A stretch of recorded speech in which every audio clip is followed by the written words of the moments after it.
Dans l'agriculture, le dossier Ecophyto a pu être ouvert.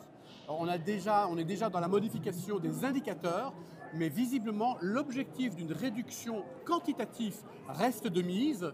Donc est-ce que selon toi c'est une bonne chose ou bien il faudrait changer également l'objectif quantitatif de réduction? Non, je pense que ce n'est pas une bonne chose. Il faut aller plus loin.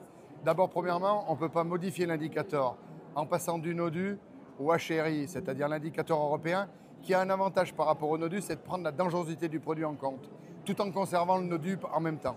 Et en même temps, de garder un objectif de moins 50% sur les volumes. Je rappelle que sur la dangerosité des produits, les Français ont diminué de 93% les produits utilisés qui avaient une forme de dangerosité qu'on définit par CMR1 et CMR2. Quand je vois la présidente de la Commission européenne qui annonce la suppression du texte sûr, qui donnait comme indication les moins 50% de diminution de produits phytosanitaires au niveau européen, si la France conserve cet objectif, on va rester encore une fois dans une surtransposition, encore une fois dans quelque chose qui va être une particularité française et qui ouvrira encore plus grande les concurrences déloyales. Donc il faut prendre ce sujet à bras-le-cœur, mais il ne faut pas le prendre en mettant en même temps des choses qui finissent par dire l'inverse de l'objectif de départ. Oui, mais le moins 50% c'est bien écrit dans la loi. Oui, peut-être, mais ça veut dire que si on fait une nouvelle loi et une nouvelle loi d'orientation, eh bien, il faut qu'on accepte de démontrer que les erreurs qui ont été faites, eh bien, il faut les corriger.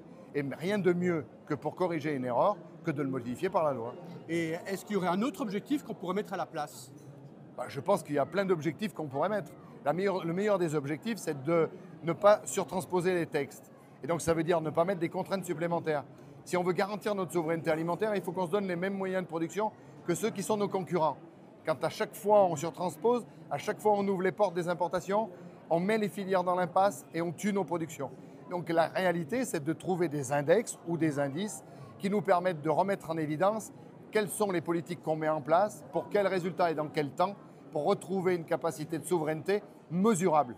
Parce que le reste, c'est des fables et de la littérature. Donc, si j'ai bien compris, il y a encore un petit peu de travail législatif derrière tout ça.